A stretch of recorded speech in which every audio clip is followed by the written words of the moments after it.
estaba lleno de ratones, comía animales, olores, vaivenes, humedad, la vida, ¿no? La complejidad de la forja de la vida. Eso me parece que está muy bien narrado. Encontré un libro de cartas de un joven conscripto que le escribía a su padre y a sus hermanos. Al parecer eran huérfanos de madre, porque no la menciona. Y ahí como que me empezó a aparecer mucha materia y sentí que tenía que ser más grande la historia. Entonces la escribí gran parte a mano, las dos partes. Tiene 2 cuadernos solo de apuntes. Bienvenidos a La Hora del Museo, el podcast del Museo Histórico Nacional. Identidad, cultura, patrimonio y más. Soy Rocío Muñoz y te invito a un encuentro diario con la historia y sus protagonistas.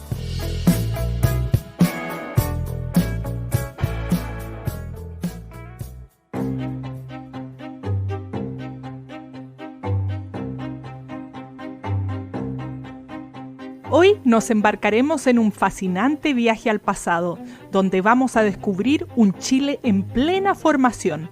Vamos a estar hablando de En aquel país, aventuras de un tipógrafo yanqui en Chile.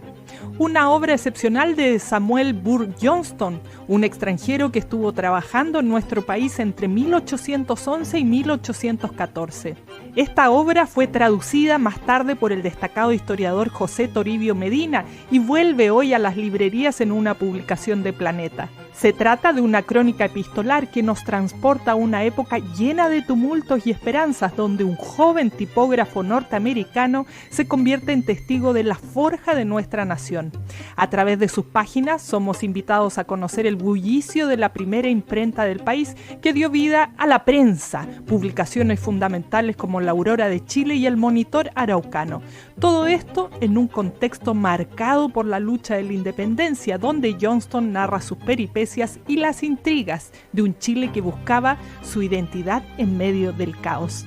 Para profundizar sobre esta obra y conversar del cruce entre historia y literatura, tengo el gran gusto de estar en compañía de Simón Soto, reconocido guionista y escritor, que ha dado vida a numerosos libros, sobre los cuales también vamos a conversar en este podcast, como son Aguafuerte, inspirada en la Guerra del Pacífico, y Matadero Franklin, que narra cómo habría sido el origen delictual del cabro Mario Carrera.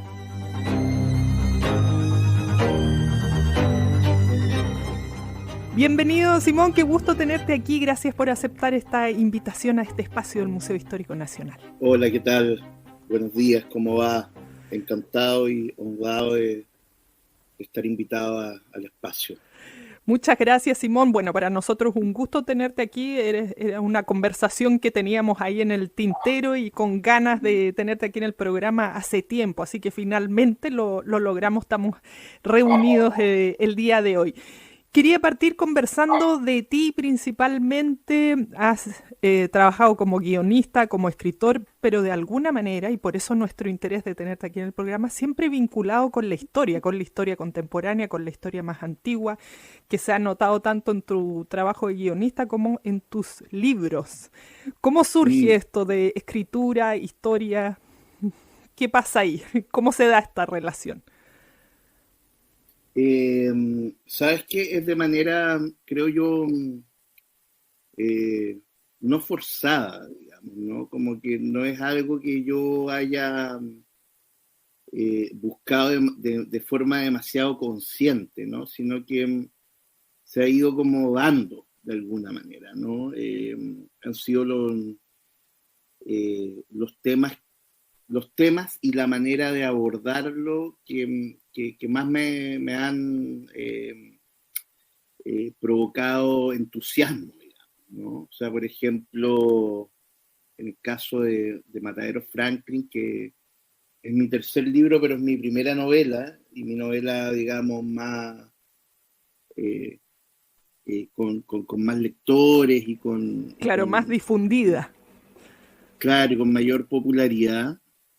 A mí me interesaba de adolescente, digamos, me interesaba la figura del cabro Carrera. Y no sabía bien qué quería hacer con eso, pero tenía la inquietud de escribir sobre él, ¿no? Porque me parecía interesante y me parecía interesante y además como que la figura de Mario Silva Leiva de alguna manera era como la versión chilena de cosas que a mí me gustaron y me gustan mucho y que me formaron como lector, como espectador y finalmente como autor, digamos, ¿no? El policial, el mundo del crimen, el mundo de la mafia, ¿no? Entonces como era tan profundamente nuestro, ¿no? Tan profundamente chileno, eso me parecía muy interesante. Y luego, investigando el personaje, pasé por muchas ideas, digamos, ¿no? De cómo abordar la historia.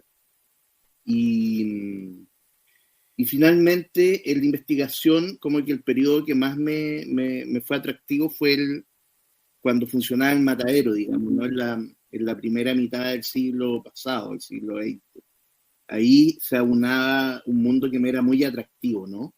Entonces, me centré en eso principalmente porque fue lo que más me sedujo, ¿no?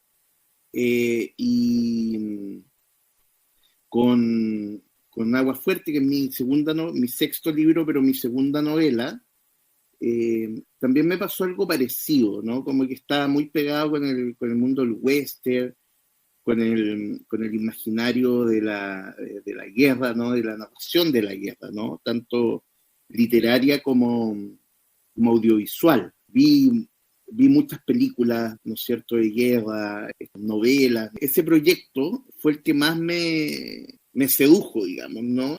Y nuestra gran guerra es la guerra del Pacífico, ¿no? Claro. Era de alguna manera medio imposible situarlo en otro escenario. He llegado como por intereses, como por empujado, ¿no? Pero no es que tenga una predilección demasiado específica. De alguna manera ha también marcado mi carrera guionística, ¿no? Como también, por ejemplo, para Hijos del Desierto me llamaron por mi experiencia como pues, escribiendo sobre un tema viejo, digamos, ¿no? Antiguo. Y los que he escrito están vinculados a periodos históricos, Claro. ¿no? Sí, bueno, hay mucho del bajo mundo. ¿Por qué nos es tan atractivo, yo creo, para muchos, este bajo mundo, por ejemplo, en Matadero Franklin? Igual en Agua Fuerte, aunque se trate de una guerra épica, va como a eso, ¿no? A esto como más Sí. oculto, humano, no sé, esos deseos o esa, ¿cómo decirlo? Eso que no queremos mostrar que finalmente nos hace humanos igual. Sí. Yo creo que hay una pulsión muy fuerte como espectadores y como lectores, ¿no es cierto?, que nos lleva a querer ver desarrollados esos aspectos que tú decías medios, ¿no?, ocultos, subterráneos, porque socialmente es muy problemático lidiar con eso, ¿no? Porque nos transformamos en criminales, dañamos a la sociedad, nuestros iguales, etcétera. Pero la literatura nos abre ese espacio, ¿no? Es un camino súper fértil para que nos podamos acercar a eso sin llevarlo a la acción, ¿no? Sin llevarlo a la vida, Claro. digamos, ¿no? Entonces yo creo que todas esas pulsiones, ¿no es cierto?, que mantenemos cerradas para poder vivir en comunidad, la ficción la utiliza, ¿no? Y la desarrolla, y yo creo que además nos interpela mucho porque creo que eso, como decías tú también, no está en el centro de nuestra humanidad, ¿no? Y lidiamos, o sea, yo creo que día a día lidiamos con eso para mantenerlo encerrado, ¿no? Y que no sea problemático para nuestras vidas, ¿no? Pero la literatura está abierta a esas tesituras, a esa dimensión humana, ¿no? Entonces, Claro. por eso es tan atractivo, y yo creo que siempre va a ser muy atractivo, ¿no? Sí. Como vernos reflejados en esas pulsiones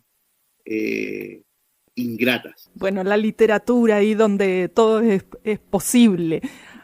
Hablando Sí. de esto, de historia también, y tú decías que te han llamado para ciertos proyectos, está también Aventuras de un tipógrafo yanqui en Chile, el libro que fue escrito hace como 200 años, en el 1800 algo que se me va Exactamente. ahora, que fue traducido después y llega últimamente a tus manos para este material y bueno, haces el prólogo además. Eh, Ahí digo yo que de alguna manera se te vincula con la historia, con la literatura, pero como que no te deja la historia, te vuelve a buscar.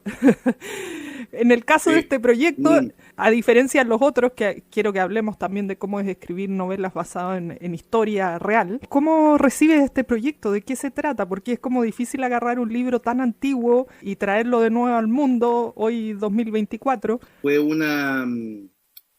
una propuesta de mi editor en Planeta, eh, que ha editado todos los libros que yo he publicado en Editorial Planeta. Los editó Juan Manuel Silva Barandica, que además es amigo, digamos, compadre, ¿no? Somos muy amigos y trabajamos eh, muchísimo juntos. Y él tenía el interés de reeditar este libro, ¿no? Que había tenido como 2 ediciones previas, muy viejas y desconocidas, ¿no? Y claro, y él trabajó en una nueva edición que iba a salir por Planeta, y le pareció como que a mí me podía interesar escribir un prólogo, ¿no? Una especie como de opus, ¿no? Para entrar al libro. Y yo le dije que me lo... No, yo no lo conocía para nada. Y lo leí, me gustó mucho y acepté el desafío, digamos, ¿no? De prologarlo. Me pareció muy entretenido, ¿no? Me pareció muy fresco, ¿no? Y me parece además porque el libro lo tradujo un historiador, un intelectual chileno muy importante, ¿no? José Toribio Medina, y me parecía que tanto su traducción como la introducción, un ensayo introductorio que tiene bastante extenso en el libro, ya eran parte de la obra, digamos. Y eso también me pareció muy interesante, como es un libro que habla, ¿no es cierto?, de un periodo muy cercano a la independencia de Chile, que luego ¿no es cierto?, lo toma mucho tiempo después José Toribio Medina, lo traduce, porque originalmente el libro está escrito en inglés y publicado en Estados Unidos, ¿no? Y todo este tiempo después nosotros, eh, digo, los chilenos de hoy, tenemos la posibilidad de volver a él, ¿no? A esta historia, ¿no? Y lo que me pareció más atractivo, ¿no es cierto?, es que, o sea, me parecieron hartas cosas atractivas, digamos, ¿no? Pero lo primero es que yo creo que se lee como un libro de aventuras, ¿no? Y es una crónica Claro. de la experiencia, ¿no es cierto?, de Ujú. un trabajador, ¿no es cierto?, de un tipógrafo que vino a instalar las primeras maquinarias de imprenta para la naciente república, ¿no? Esa conjunción, ¿no? Como de alguien que no es un profesional de la historicidad, digamos, ¿no? No es ni historiador, ni es militar, ¿no? Sino que es un trabajador, ¿no? Un trabajador, un técnico, digamos. Eso me parece muy atractivo y por ende llega a este país que está formándose, ¿no? Que todavía está lleno de tensiones, ¿no? Tensiones tanto políticas internas como externas y tensiones foráneas, ¿no? Como de otros países que también están en, Claro, en las en, mismas, en, ¿no? en crisis geopolítica, ¿no? Entonces, todo ese escenario convulso me parecía que era muy atractivo y que se lee casi, como te digo, como como un fresco de aventuras, como esa promesa de la tierra prometida, ¿no? Claro. Como en la América del Sur, donde estaban pasando tantas cosas y que se podían hacer tal vez tantas cosas más, ¿no? Sí, Entonces, estaba todo fresco, nuevecito. sí, emprendedor, ¿no? Pero en un ambiente hostil, me parece muy que tiene mucha fuerza, ¿no? Como mucha pulsión, ¿no? Pulsión narrativa, ¿no? Y me pareció interesante también que la reflexión que hace, que no es una reflexión consciente ni demasiado dura, ¿no? Sino que uno lo entiende luego de atravesar la lectura del libro, es que las sociedades, las naciones siempre están en crisis de una u otra manera, ¿no? Lo que vemos, ¿no es cierto?, en nuestro presente, en nuestro pasado reciente, es algo que es parte, ¿no es cierto?, de la formación de las comunidades, ¿no?, de los países, el hecho de vivir, ¿no es cierto?, ¿no?, de organizarnos y de tomar ciertos acuerdos que nos interpreten a todos, es una cuestión muy difícil y que en verdad medio que nunca está muy resuelto. Tiene muchos elementos que lo hacen una lectura muy viva. Y lo último, para no dar más la lata, que me gustó mucho, es como hay mucha narración de los espacios, tanto naturales como de las urbes, Valparaíso, Concepción, Santiago, los caminos. A mí me gusta mucho cuando llega a Valparaíso, por ejemplo, este personaje. Todo lo O que sea, hay, Simón, como mira cuando llega a Valparaíso, es decir, cuando recién pone un pie aquí en Chile. la primera vez. Claro, porque es inevitable para los chilenos, las personas que vivimos acá, no mirar también nosotros ese mismo lugar, ¿no? Como con los cerros recién poblándose, ¿no? Con alguna, pero ya con una vocación de urbe, ¿no? Lo que es el plan, ¿no? Que todavía no, era muy distinto, ¿no?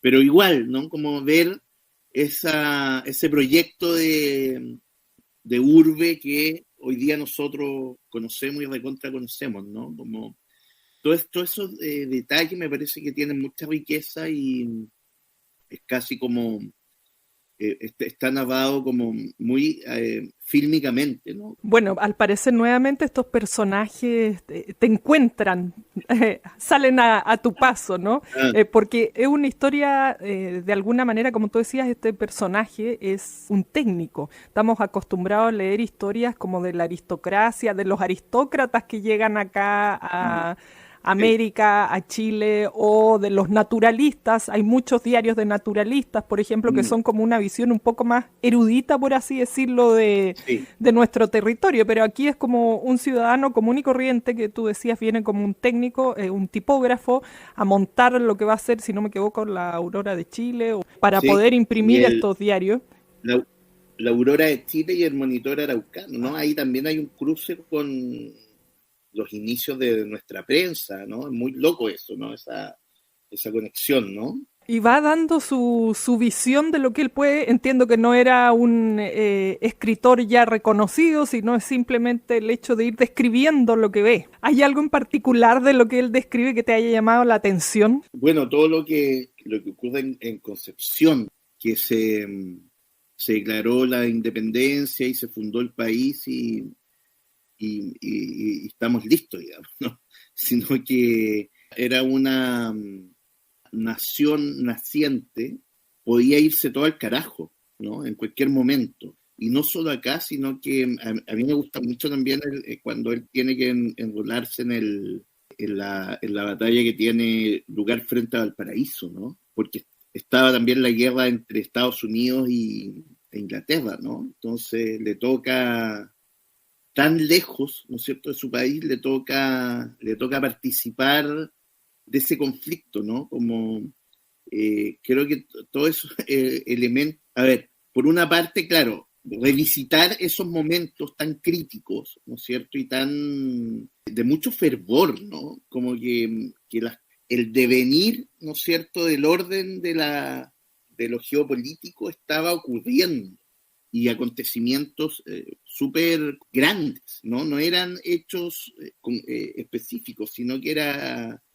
todo dentro de un marco muy grande. Y eso me parece tanto dentro de nuestro país como en lo externo, ¿no? Y eso me parece muy interesante que él se encuentre con esos hechos.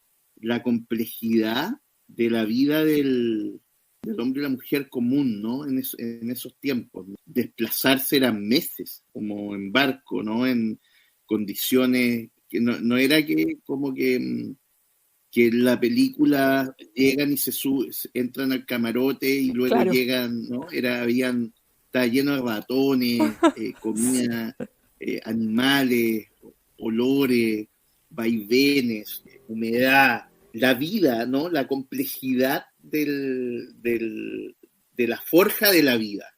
Eso me parece que está muy bien narrado. Por ejemplo, siempre pienso, o sea, nada que ver, pero sí que ver, digamos. Por ejemplo, siempre pienso cómo Gabriela Mistral, ¿no es cierto?, tan lejos, ¿no es cierto?, tan sola, se transforma en esta personalidad, ¿no? Porque como que yo creo que ella trasciende todos sus oficios, ¿no? Trasciende a la poeta, a la profesora, a la educadora, a la diplomática, ¿no? Es una fuerza muy significativa. Cuando uno visita en Vicuña, no me acuerdo dónde está, donde sí. ella, ¿no? Paiguano se llama. Por eso. Claro, su habitación chiquitita, con una camita de adobe, tú decís, ¿cómo ocurrió que esta criaturita, ¿no es cierto?, pudo sobreponerse a todo, sí, ¿no? Pudo construir, o sea, ¿no? Como que por eso digo, guardando las distancias tanto temporales como como el ser humano, ¿no? Esas dos cosas, guardando esas distancias, como que este libro, el del Aventuras de un tipógrafo allá aquí en Chile, también como que manifiesta un poco ese devenir, ¿no es cierto?, de un mundo muy adverso y muy complejo, donde estas personas pasaban por todas estas adversidades, ¿no? Exacto. Para llegar a algo.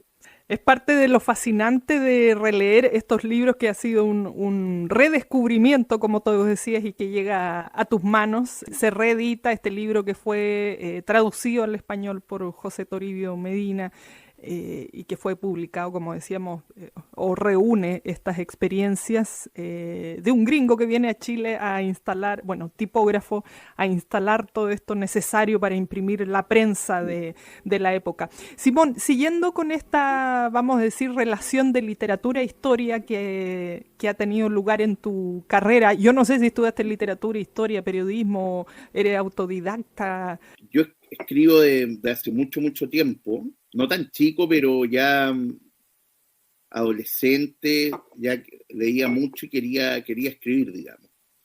Pero no estudié ni literatura ni periodismo, yo estudié publicidad, pero un poco porque quería tener algo que creía yo en mi inocencia, ¿no?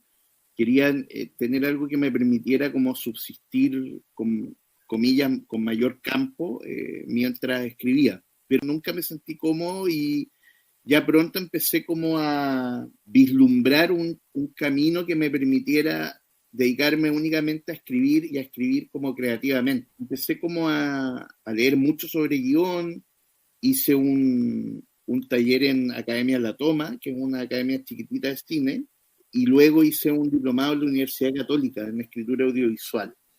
Y después entré a trabajar al 13, digamos. Ese fue primero mi primer contacto, digamos, con la escritura propiamente tal, es a través, y profesional, digamos, a través del guión.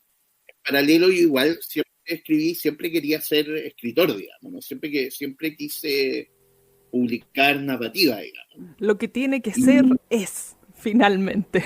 Nada de darse Sí, vuelta estudiando cosas que uno dice, no, es que no voy. Bueno, lo típico que nos dicen, te vaya a morir de hambre, escritor, vaya a artista. morir de hambre. Sí, sí, no, como que me di cuenta que, no quiero que suene chanta, pero me di cuenta que como que si la voluntad de uno tiene la suficiente fuerza, va a encontrar una forma, ¿no?, de poder aunar eso, ¿no? Como Totalmente. escribir, existir. Yo me siento tan escritor como guionista, ¿eh? En ambas disciplinas he hecho hartas cosas, digamos. He publicado hartos libros y he escrito muchos guiones de distintas cosas. También he publicado libros de cuentos donde son cuentos también que ocurren en el presente, o etcétera, ¿no? No todo lo que escribo tiene que ver con el pasado, digamos. Pero principalmente las novelas son los temas como que más me he visto como empujado a trabajar en eso, encerrado aún en el pretérito, no en el pasado. Bueno, es que hay tanta, bueno, hay quienes dicen que la historia es circular, que la historia se repite. Hay Mm. tanto que ir a mirar al pasado para Y entender lo que está pasando hoy claro, día.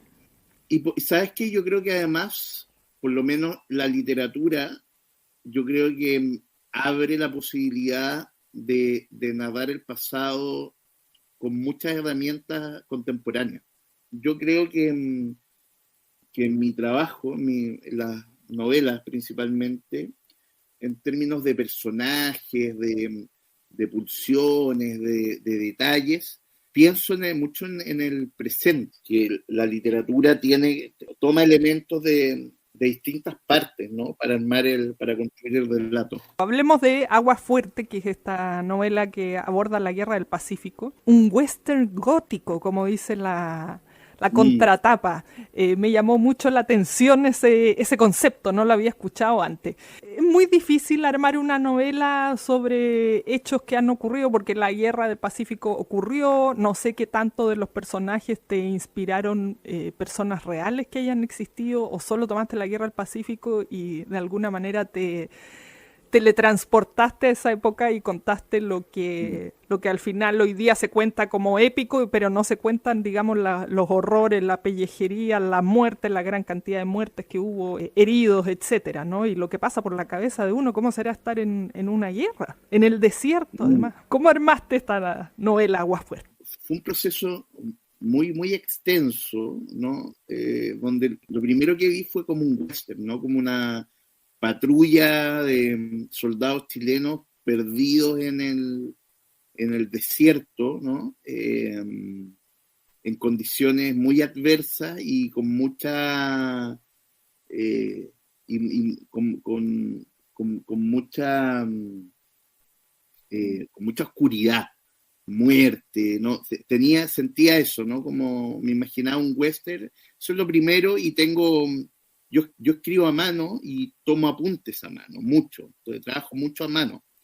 Entonces, lo primero, cuando dije, ya, acá hay una novela, ¿no? O acá probablemente hay una novela, es un apunte, ¿no? Como muy gráfico y concreto de lo que yo veía de la novela, ¿no? Como esta patrulla perdida en el desierto, y empecé a imaginarme personajes, empecé a qué podía suceder, ¿no?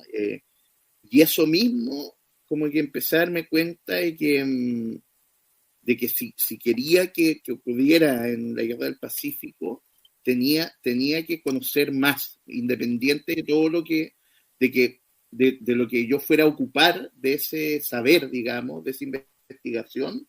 Tenía que poseer la mayor cantidad de historiografía y de información posible, ¿no? Para que lo que se leyera se sintiera como con la fuerza de la realidad, digamos. Entonces empecé a investigar, empecé a leer muchísimo, ¿no? Leí sobre las distintas campañas, diarios, ¿no? De soldados. Encontré un libro de cartas de un joven conscripto que le escribía a su padre y a sus hermanos. Al parecer eran huérfanos de madre, porque no la menciona. Y ahí como que empezó a aparecer mucha materia y sentí que tenía que ser más grande la historia, ¿no? Y que habían algunas oportunidades para aprovechar, ¿no es cierto?, la historia verdadera, la historiografía, en favor de lo que yo quería. Descubrí cuando empieza la campaña terrestre, ¿no?, que es con la toma de Pisagua. Y ahí dije, hay una oportunidad acá tremenda, ¿no? Como porque en general, cuando pensamos en la guerra del Pacífico, en general pensamos en las batallas navales y pensamos en el final, ¿no? Que es la ocupación de Lima, ¿no? Miraflores, Chorrillos, todo eso, ¿no? Yo dije, pero acá hay un punto intermedio que yo sentía que no se había narrado con tanta... que era una oportunidad, ¿no? Empecé a pensar como la novela en dos grandes ejes, ¿no? Uno que era como que terminó con ese título de alguna manera, ¿no? Como la guerra propiamente tal, y escribir ojalá como una primera novela bélica pura, ¿no? Y la segunda parte que era el western, que fue de donde nació todo, ¿no? Y luego con toda la información que tenía, también leí obviamente muchas novelas, releí Meridiano de Sangre, Cormac McCarthy, que era muy importante, Los Desnudos y los Muertos de Norman Mailer, ¿no? Mucha novela de guerra, western y todo eso. Empecé yo trabajo también mucho primero como con la arquitectura de la novela, ¿no? Entonces antes de meterme a escribir, pienso mucho como en la forma, ¿no? Cómo hacer, y empezó a pensar en los personajes y empezó a crecer, ¿no? Y también a tornarse más compleja la estructura, por lo tanto tenía que yo tener más claridad para manejar bien todos esos materiales y que se unieran. Y ese fue como el proceso, ¿no? Y el proceso de escribir fue como el último, no el último porque después reescribí mucho. Entonces la escribí gran parte a mano, las dos partes. Tiene dos cuadernos solo de apuntes con idea de los personajes, ¿no? Como estudié, por ejemplo, mucho la batalla que sale en la novela, que es la toma de Pisagua, la estudié los horarios, cómo fue el teatro bélico, ¿no? Entonces, con eso de fondo, yo sabía que podía montar a los personajes, montar lo que yo quería contar sobre algo que manejaba medianamente bien. Y luego escribí, no toda, pero gran parte a mano de las dos novelas, y después eso lo pasé al limpio, y después le metí mucha mano encima, ¿no? Y porque además yo quería que, como era, yo quería que terminara siendo un western brutal, sangriento y oscuro y gótico. Yo sabía que eso se iba a empezar a torcer, ¿no? Desde el relato oficial, digamos, o desde los datos concretos y duros. Yo sabía que la novela, solo sabía al principio, que después la novela iba a empezar a torcerse hacia otro lugar. Pero si la base era lo suficientemente robusta, yo creía, no lo sé todavía, eso lo van a decir los lectores mucho tiempo después, ¿no? Pero yo tenía la sensación de que si el contrato con la ficción, ¿no es cierto?, estaba sustentado en cierta verosimilitud en la construcción del comienzo, yo después podía torcer los hechos y llevarlos hacia otro lado, porque estaba ese eje de gravedad, ¿no?, que son los hechos concretos. Entonces, por eso me interesaba que todos los detalles de la toma de Pisagua fueran, ojalá, lo más verosímil posible, ¿no? Muy del mundo de los guiones, por lo que te escucho, ¿no? Independiente que sean trabajos, digamos, distintos, pero hay mucho de la forma de trabajar que traspasa un mundo al otro. Sí, yo como guionista me di cuenta de la relevancia absoluta que tiene la estructura, ¿no? Como que también o sea, después con esa conciencia uno va a cualquier novela y eso está muy presente, ¿no? Desde el Quijote, ¿no? Como que es pura estructura y pura conciencia estructural, ¿no? Está, no sé, cualquier Vargas Llosa, ¿no? García Márquez, ¿no? Los grandes novelistas modernos sustentan, o sea, la estructura siempre es muy importante, ¿no? Simón, no nos queda mucho tiempo, pero quería preguntarte por hoy. ¿En qué estás hoy? ¿Estás trabajando en otro libro? Nos decías hace un momento que te gustaría escribir más sobre el presente. ¿Hay alguna historia ahí que se esté configurando en alguno de tus cuadernos? Sí, estoy escribiendo una novela bien también que va a ser grande, con hartas tramas y que ocurre en el presente, ¿no? Como una novela, como que no puedo hablar mucho porque por un tema contractual, digamos, ¿no? Pero sí es una novela sobre el mundo del crimen y sobre el presente, digamos. Y también yo disfruto mucho, bueno, disfruto todas las etapas, ¿no? Pero disfruto mucho la configuración de la estructura, ¿no? Los argumentos, cómo se va. Tampoco en Matadero sí, estaba muy cerrado, pero en Agua Fuerte eran grandes bloques estructurales sobre los que escribí con harta libertad. Ahora estoy haciendo más o menos un trabajo parecido, un poquito más detallado porque son muchas tramas, mucho mundo, pero una novela criminal así full James Ellroy, como muy policial duro, más crudo, un mundo del crimen grande, así como. Y estoy trabajando en eso con mucho entusiasmo y estoy metido en otras cosas también. Estoy trabajando en una serie como guionista, parte de un equipo. Y bueno, yo hago clases en la UDP, en literatura creativa, que es una cuestión que me apasiona mucho también, ¿no? Hago taller de guión en literatura creativa y este semestre estoy haciendo el seminario El Quijote, que es una novela que me gusta mucho y estoy muy desdoblado, pero todo en torno a la escritura, digamos. Qué multifacético, no sé cómo te da el tiempo. Yo creo que ya instalarse a escribir un libro como que a uno se le da así las 24 horas.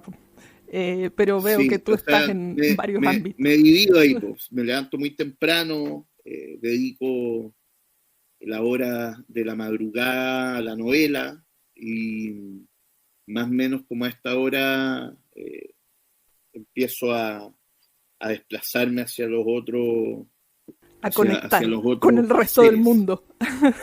Sí.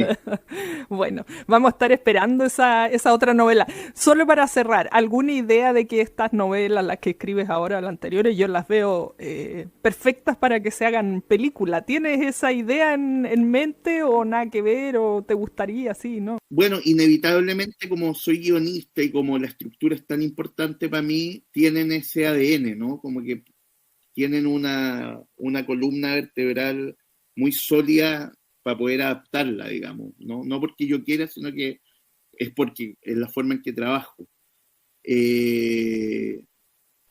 Pero nada por el momento, la verdad, ¿no? Quiero ser cuidadoso con eso, ¿no? Como nadie me ofreció nada, pero si alguien me ofrece algo, verlo muy bien, ¿no? Cómo va a ser esa adaptación, ¿no?